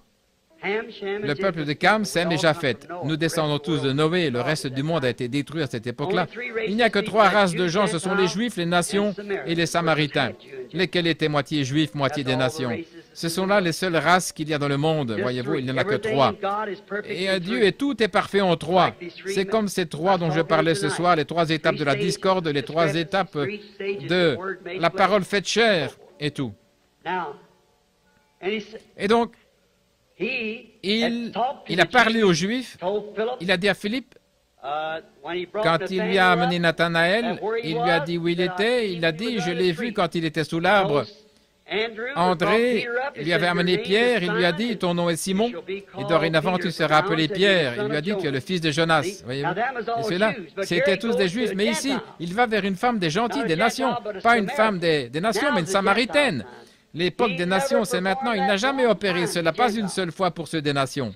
Sondez les Écritures, jamais. Mais il a promis dans Luc 22 qu'il le ferait juste avant la venue. Mais donc il était assis là, et une femme moitié juive, moitié des nations est arrivée. Et il lui a dit, Femme, donne-moi à boire. Elle a dit, tu ne devrais pas me demander ça, vraiment. Il y a de la ségrégation ici, tu es juif et moi je suis samaritaine. Elle a dit, mais si tu savais à qui tu parles, c'est toi qui me demanderais à boire. Qu'est-ce qu'il était en train de faire? Il était en train de contacter son esprit. Et dès qu'il a vu quel était son problème, eh bien, il lui a dit d'aller chercher son mari. Elle a dit qu'elle n'en avait pas. Il a dit, c'est vrai, tu en as eu 5. Maintenant, regardez, quand les pharisiens l'ont vu faire ça, là, cette discorde qui était la même au même endroit que la parole, qu'est-ce qu'il a dit? Cet homme est Belzébul, un diseur de bonne aventure, voyez-vous. Et Jésus a dit que quiconque dirait cela du Saint-Esprit quand il viendrait faire la même chose, il ne lui serait jamais pardonné. Là, voilà votre discorde. Mais à ce moment-là, il leur a dit qu'il leur pardonnait parce que le Saint-Esprit n'était pas encore venu, le sacrifice, l'agneau n'était pas encore mort. Mais cette femme-là n'a pas pensé ça. Cette femme a dit, « Seigneur, je perçois que tu es prophète. » Il y avait des centaines d'années qu'il n'y a pas eu de prophète. Elle a dit, « Je perçois que tu es prophète. » Et nous savons que le Messie, celui qu'on appelle Christ, quand il viendra, c'est ce qu'il fera. Eh bien, c'est ce qu'il a fait. Alors, il est le même hier, aujourd'hui. C'est de cette manière-là qu'il s'est fait connaître à cette époque-là. N'est-ce pas la même chose aujourd'hui? Bien sûr. Ici, nous avons de nouveau une femme et un homme qui se rencontrent. Elle n'est pas cette femme-là, je ne suis pas cet homme-là. Mais le fait est que le même Saint-Esprit est ici. Et il a fait la promesse que les œuvres qu'il avait faites, que nous ferions la même chose au jour où le Fils de l'homme serait révélé. Maintenant, je ne vous connais pas et vous savez que c'est vrai. Nous sommes de parfaits inconnus l'un pour l'autre et vous êtes debout ici. Peut-être qu'il y a quelque chose qui ne va pas chez vous, peut-être pas, je ne sais pas. Mais si le Seigneur Jésus me révèle par son Saint-Esprit, quel est votre problème? Croirez-vous alors qu'il s'agit du Fils de Dieu et non d'un être humain? Ceci n'est qu'une enveloppe, ce tabernacle ici, que Dieu utilise comme tous ceux qu'il a choisis. Il le fait par sa grâce souveraine et par élection. Mais vous croyez. Vous allez le croire? Combien de l'auditoire le croiront? Nous voici ici tous les deux devant la lumière, déclarant que nous ne sommes jamais rencontrés de la vie. Je n'ai pas la moindre idée de que cette femme, d'où elle vient, ni ce qu'elle veut avoir. Je ne l'ai jamais vue de ma vie. Et je n'avais jamais vu cette femme-là de ma vie non plus. Mais voyez-vous, voici ce que je veux vous amener à faire. À vous débarrasser de cette discorde maintenant et à croire la parole, alors que la parole est faite chair ici même au milieu de nous. La parole prend vie dans notre propre chair, ce qui témoigne de la présence de Dieu. Maintenant, puisse-t-il lui accorder. Ce qu'elle veut obtenir, c'est pour un motif digne. Elle n'a pas d'enfant. Elle veut un bébé. Elle a une quarantaine d'années. Ce n'est certainement pas impossible. Il y en a assises ici dans l'auditoire en ce moment des femmes qui avaient été stériles toute leur vie, qui sont venues à l'estrade comme ceci, le Seigneur leur a accordé des enfants. Que quelques-unes lèvent la main là, dans l'auditoire. J'ai pris une ravissante petite fille dans mes bras l'autre jour, là, dimanche après-midi. Sa mère était stérile. Le Seigneur a parlé. Et la petite fille, un amour de petit être, où est-elle? La voici juste là, assise derrière. La maman est assise là. Voilà la petite fille elle-même, voyez-vous. Elle a été une parole parlée de Dieu. Maintenant, croirez-vous en lui de tout votre cœur? Croyez-vous que cette bénédiction que vous avez, que vous ressentez en vous maintenant, c'est Dieu qui a répondu? Si Dieu me disait quel est votre nom pour que vous puissiez donner un nom au bébé, croiriez-vous? Alors, Madame Thompson, vous pouvez rentrer chez vous et avoir votre bébé, si vous le croyez de tout votre cœur. Croyez-vous de tout votre cœur? Ayez seulement foi. Ne doutez pas. Croyez Dieu simplement. Dieu est Dieu. Bonsoir, monsieur. Comment allez-vous? Je pense que nous sommes aussi des inconnus. La première fois de ma vie que je vous ai vu à ma connaissance, je pensais que vous étiez l'oncle de frère Shakarian. Mashagian, frère Mashagian, le chanteur, quand vous êtes passé. Après, j'ai vu que vous alliez dans la ligne de prière.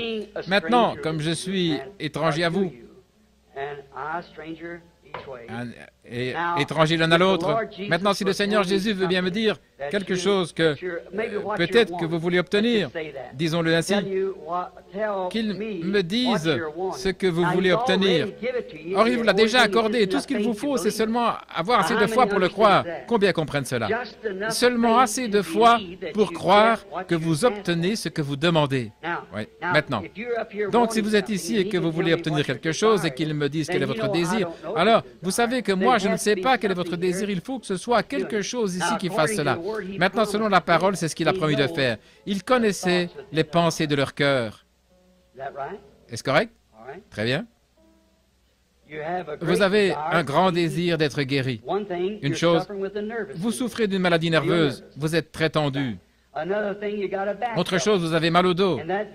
Et votre dos est en très mauvais état. Et depuis longtemps, vous avez même été opéré. C'est ainsi dit le Seigneur. C'est juste. Et voici autre chose. Votre désir profond, vous voulez recevoir le baptême du Saint-Esprit. Venez ici. Cher Dieu, au nom de Jésus-Christ, que cet homme soit rempli du Saint-Esprit avant de quitter les lieux. Au nom de Jésus-Christ. Amen. Maintenant, recevez-le, mon frère. Ayez seulement la foi, ne doutez pas. Comment allez-vous? Je pense, pour autant que je sache, que nous sommes des inconnus l'un à l'autre. Si c'est exact, eh bien, pour que les gens le sachent, levez simplement la main pour qu'ils voient que nous sommes inconnus.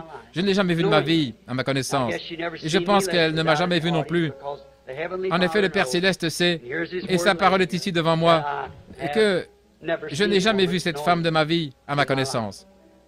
Donc, je ne pourrais pas savoir pourquoi vous êtes là, avoir la moindre idée de qui vous êtes, quoi que ce soit, rien à votre sujet. Je ne pourrais pas vous dire la moindre chose. La seule chose, c'est simplement un don. Comme vous m'avez entendu expliquer tout à l'heure, si seulement m'écarter du chemin, écouter ce qu'il dit, ce que je vois, je peux le dire. Ce qu'il ne dit pas, je ne peux pas le dire. Je le dirai de moi-même, mais ce serait faux, voyez-vous. Ce serait faux. Mais si c'est lui qui le dit, c'est tout à fait vrai. Ça ne pourra jamais, ça n'a jamais été faux. Ça ne sera jamais faux tant que ce sera Dieu.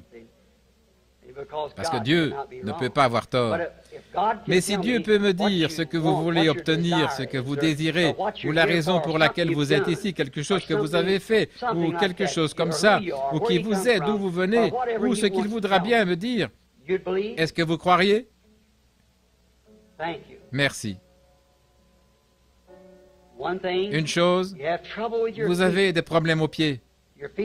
Vous avez mal aux pieds. C'est juste. Vous avez des problèmes féminins, des troubles gynécologiques. Et vous avez un grand désir dans votre cœur parce que vous venez de perdre quelqu'un ou quelque chose. C'est un garçon.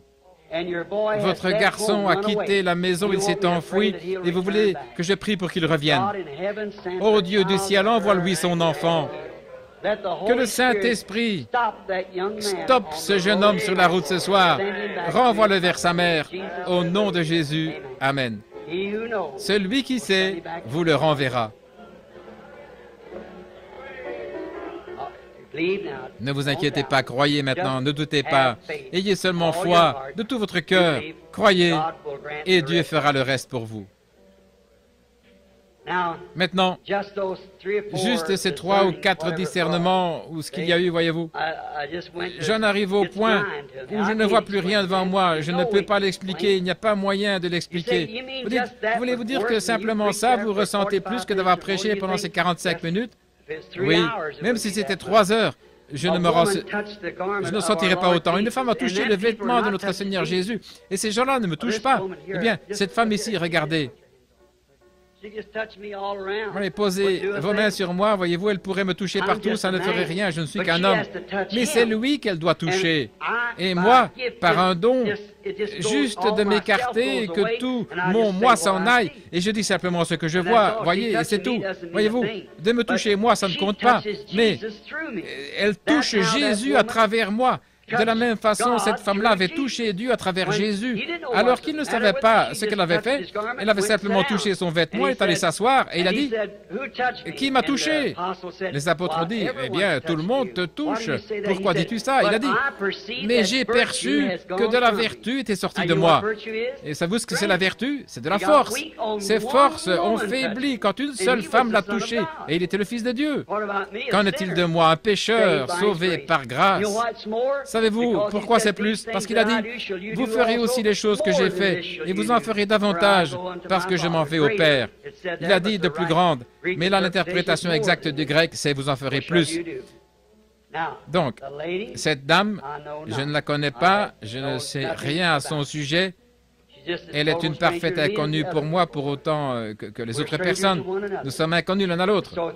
Simplement pour que les gens le sachent, si vous voulez bien lever la main. Maintenant, le Fils de Dieu, si à un moment donné, il a rencontré une femme, une petite scène comme ceci, près d'un puits, et qu'il lui a parlé un petit instant et il a su quel était son problème, il lui a dit quel était son problème, et alors, c'est comme ça qu'elle a su que c'était là le Messie. Maintenant, vous m'avez touché, je vous ai touché, et il ne s'est rien passé. Mais si ma foi, par un don, et votre foi, en y croyant, peuvent le toucher lui, et qu'il puisse parler à travers nous, ou me parler à travers moi, alors vous saurez qu'il est ici comme il l'était là au puits de Sichar. Voyez? Il est le même, hier, aujourd'hui et pour toujours. Vous le croyez? Vous avez tant de problèmes, tant d'afflictions, de complications. Une des choses principales pour laquelle vous voulez compris pour vous, c'est l'arthrite. C'est juste, pas vrai? L'arthrite est en train de vous ankyloser. Quand vous vous voyez lever les bras, effectivement, vous êtes avancé assez lentement, je me souviens. Peut-être qu'en attendant un petit instant, peut-être que quelque chose d'autre pourrait être dit. Maintenant, les gens, vous savez, c'est comme un souffle qui s'élève contre cela. Ils disent, « Oh, il a deviné ça, voyez-vous, quelque chose comme ça. » Mais vous semblez être quelqu'un de bien. Parlez-moi simplement un petit instant. Restons là un petit peu parce que j'ai vraiment l'impression qu'il y a autre chose dans votre cœur que vous voulez recevoir de Dieu. Je ne peux pas exaucer votre prière, mais lui, parce que si vous le croyez, elle est déjà exaucée. Mais si vous voulez seulement le croire pour vous amener à croire, maintenant je vais vous dire, il s'agit d'un être cher qui n'est pas ici, et c'est un frère, et ce frère n'est même pas dans cette région, il est dans une région arrosée comme beaucoup de lacs, je dirais quelque part comme dans le Michigan. Oui, le Michigan, c'est ça. Et il souffre d'une maladie mortelle. C'est une maladie incurable des reins dont il souffre. C'est bien ça, n'est-ce pas? C'est ainsi dit le Seigneur. Maintenant, ce mouchoir que vous avez dans votre main, que vous avez levé vers Dieu, envoyez-le à votre frère et dites-lui de ne pas douter, mais de croire, et avec ça, il sera guéri si vous le croyez. Vous croyez de tout votre cœur? Oui. Alors, si vous croyez, il n'y a qu'une chose à faire, c'est absolument de l'accepter, pas vrai? Maintenant, vous dites, il le regarde là, ces gens, c'est ça qu'il fait, il les regarde. On voit tellement de ça. Mais au cas où vous ne sauriez pas, la dame ici, venez de ce côté, madame ici, la malade, qui que vous soyez. Je ne la regarde pas, voyez-vous, que Dieu peut me révéler quel est votre problème. Levez la main si vous le croyez. La dame ici, cette dame ici. Oui, très bien. Alors, si vous le croyez de tout votre cœur, l'asthme dont vous souffrez ne vous causera plus d'ennui. Très bien, rentrez chez vous et croyez-le. Il ne regardait pas, n'est-ce pas? Voyez-vous? Vous regardez dans cette direction-ci, la vision est là, peu importe ce qui se passe. Amen. Ne le voyez-vous pas? C'est tout aussi parfait que Dieu peut être parfait. Vous croyez aussi? L'asthme pourrait s'en aller, dans votre cas aussi, n'est-ce pas? Très bien, allez dire au Seigneur Jésus que vous croyez en lui. Un jour, il vous faudrait vous promener avec une canne si cette arthrite vous rendait infirme, mais elle ne le fera pas. Vous n'allez pas. Vous ne croyez pas qu'elle le fera, n'est-ce pas? Vous croyez que tout ira bien. Allez votre chemin, Jésus-Christ vous guérit. Les troubles cardiaques tuent les gens, mais pas forcément vous. Croyez-vous que Dieu va vous guérir, va vous rétablir? Croyez-le de tout votre cœur.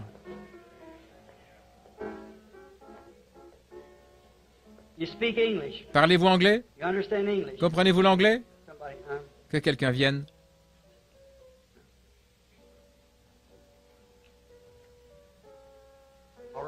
Très bien. Est-ce que vous voulez lui parler, lui répéter ce que je vais dire? Dites-lui que si elle croit, ses problèmes d'estomac vont s'en aller. Elle va le croire. Et vos maux de dos vont s'en aller aussi. Vous pouvez aller votre chemin, vous êtes guéri. Comment allez-vous? Vous croyez?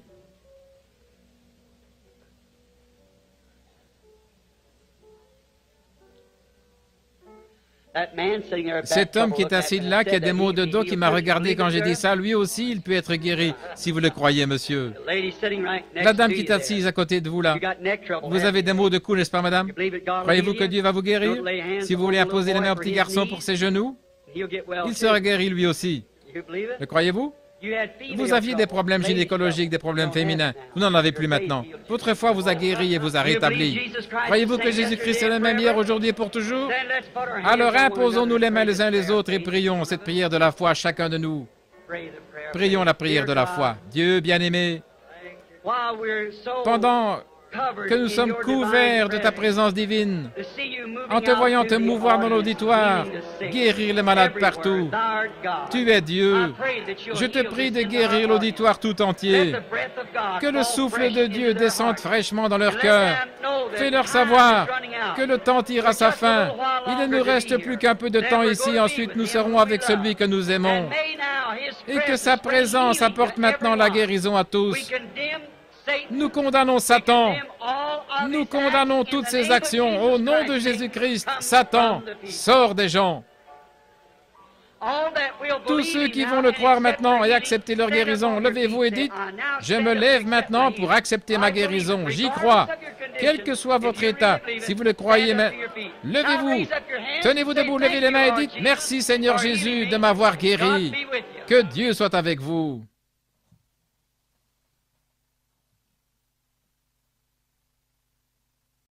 Continue de l'adorer, continue d'élever sur ses noms. Dans cette présence de Dieu, tu peux demander tout ce que tu désires. Dieu va t'exaucer ce soir. Ta foi peut te donner le désir de ton cœur. Élève la voix et parle encore en ton Dieu ce soir. Tout est possible dans cette atmosphère. Si tu crois simplement, tu verras la gloire de Dieu ce soir.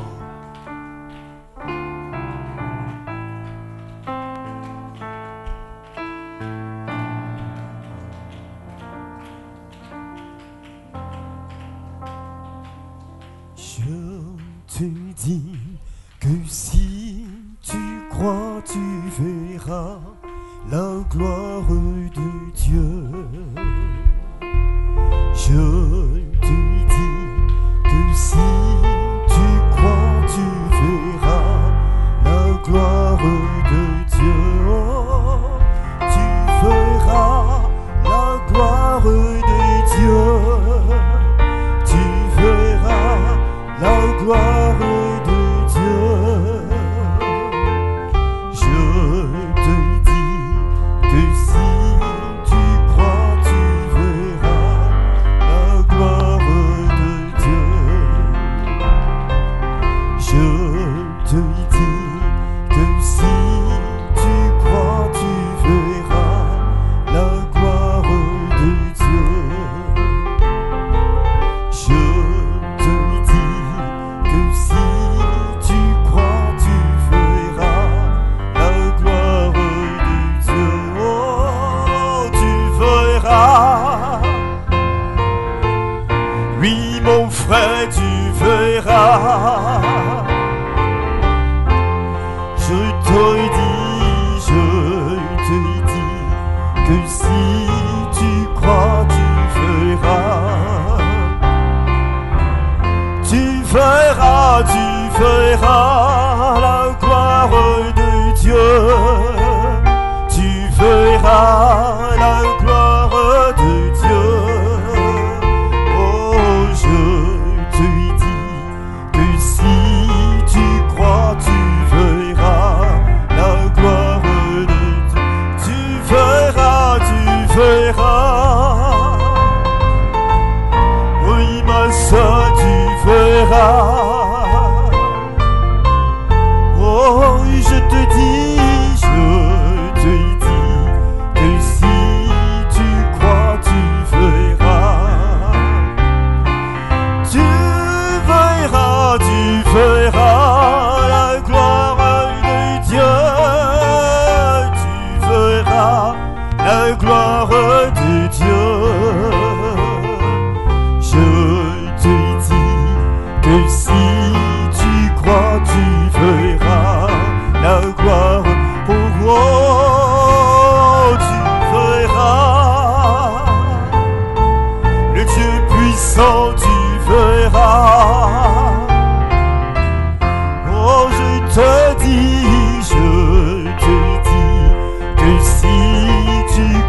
tu verras. Alléluia, l'Éternel est mon berger, je ne manquerai de rien. L'Éternel est mon berger, je ne manquerai de rien. Oh, alléluia, chante alléluia. C'est lui la guérison, c'est lui la solution, c'est lui la délivrance, c'est lui qui te bénit, c'est lui qui te guérit. Oh, alléluia. L'Éternel est mon berger, je ne manquerai de rien. L'Éternel est, lui, mon berger, je ne manquerai de rien. Oh, alléluia, chante alléluia. Alléluia, oh alléluia, c'est lui la source de vie, Jésus est le chemin, c'est lui la parole de Dieu. Oh alléluia. Nous bénissons ton nom, notre Dieu, notre Père. Merci parce que dans cette atmosphère, tout est possible, oh Dieu. Reçois toute la gloire pour ta parole, oh Dieu. Tout est possible à celui qui croit. Tout est possible à celui qui croit. Et ce soir, l'épouse retourne avec la santé. L'épouse retourne, oh Dieu, avec la joie au cœur. L'épouse retourne avec la force qui vient de toi. L'épouse retourne avec la paix du cœur. Tout est possible, oh Dieu. Max 16 en action dans la vie de tes enfants. Parce que nous sommes distributeurs de ta puissance, oh Dieu. Tout esprit est sous nos pieds par la puissance de Dieu. Reçois la gloire, Seigneur. Béni sois-tu, notre Dieu, pour ta parole. Que tu règnes dans nos vies, que tu règnes dans nos âmes. Que toute la gloire te revienne. Nous voulons te recommander ce moment de louange, d'adoration ce dimanche. Tu nous précèdes dans ta maison. Et tous ceux qui viendront ici sont sous ton contrôle, sont sous ta puissance, oh Dieu. Tu bénis l'adoration, tu bénis la louange, tu bénis la prédication de ta parole. Et tu guéris les malades qui seront présents. Merci pour cette soirée. Tu nous raccompagnes au nom puissant de Jésus-Christ. Amen. Que Dieu vous bénisse. Nous avons fini pour ce soir. Nous nous retrouverons dimanche par la grâce de Dieu. L'épouse est invitée. Invitons également de nouvelles personnes. Invitons les personnes malades, peu importe leur maladie, peu importe leur statut physique. Invitons ces personnes. Le reste, Dieu s'en chargera. Que Dieu nous bénisse. Rendez-vous dimanche par sa grâce. Oh, alléluia. Chante alléluia. Oh, alléluia. C'est lui la guérison. C'est lui le bon berger. C'est lui qui me soutient.